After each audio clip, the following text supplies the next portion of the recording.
అంటే మంగ్లీ గారి గురించి ఇవన్నీ చెప్తున్నారు కదా, ఎందుకు మరి ఇప్పటి వరకు విచారణకు పిలవలేదు అనుకోవచ్చు? ఇదే కదండి ఇప్పుడు మన దగ్గర దౌర్భాగ్యమైనటువంటి పరిస్థితి అంటే ఇదే. ఇప్పుడు మన దగ్గర ఉన్న దౌర్భాగ్యమైనటువంటి పరిస్థితి, ఇప్పుడు మంగ్లీ గారు లేకపోతే స్టేజ్ లేదంటారు, మంగ్లీ గారు లేకపోతే స్టేజ్ లేదంటారు.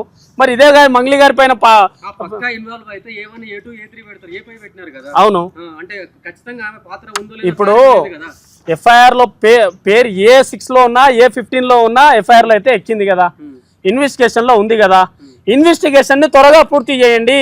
మధు గారికి మంగ్లీ గారికి సంబంధం ఉందా లేదా తేల్చండి ఫస్ట్. అది తేల్చినాక మాట్లాడదాం మనం. ఇప్పుడు ఆరోపణలు ఎదుర్కొంటుంది కదా మంగ్లీ గారు స్వయంగా, మేము తీసుకొస్తాం మా నాయకుడు సంపత్ నాయక్ గారి ఆధ్వర్యంలో ఒక 100 మందిని తీసుకొచ్చి నేను పెడతా, 100 మందిని తీసుకొచ్చి పెడతా, కంప్లైంట్ నేను రాస్తా, మంగ్లీ గారిని రమ్మని చెప్పండి, సిబిఐ ఆఫీస్కి వెళ్దాము, ఇది ఫేర్గా ఇన్వెస్టిగేషన్ చెప్పమని చెప్పండి. సిబిఐ కంప్లైంట్ ఇచ్చిన తర్వాత ఏదో సెంట్రల్ మినిస్టర్లతో మాట్లాడిస్తా అంటే నీ దేవుడు నిన్నే చూసుకుంటాడు.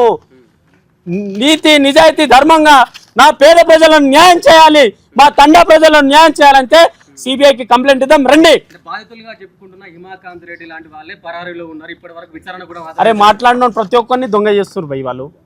మాట్లాడిన ప్రతి ఒక్కరు, ఇప్పుడు అడ్వకేట్ బాధితుల తరపున అడ్వకేట్ వచ్చారు, రేపు నాకు ఏదైనా అయిందనుకో నేను డైరెక్ట్ పోలీస్ కంప్లైంట్ కొన్ని కేసులో ఇస్తా, ఇది సివిల్ మ్యాటర్, నేను డైరెక్ట్ అడ్వకేట్ దగ్గరికే పోతా, అడ్వకేట్ని కూడా దొంగ అని చెప్తే ఎట్లా? మరి న్యాయం ఎవరు చేయాలి చెప్పు? నువ్వు పోలీసుల దగ్గరకు పోతే ఈరోజు గుడిపల్లిలో 300 పై చిలుకు కేసులు ఫైల్ అయినాయి. సిఐడిలో ఆల్రెడీ కేసు ఇన్వెస్టిగేషన్ జరుగుతుంది. సిఐడి కేసు ఇన్వెస్టిగేషన్లో జరిగిన తర్వాత కూడా మంగ్లీ ఎందుకు వారితోని దోస్తాన కట్టింది మాకింకా చాలా తెలుసు. చెప్తున్నా కదా, ప్రతి విషయం బయట పెడితే మంగ్లీ ఈ రాష్ట్రంలో కాదు బంజారా నుంచి కమ్యూనిటీ నుంచి బాయ్కాట్ చేసే రోజులు దగ్గర పడతాయి.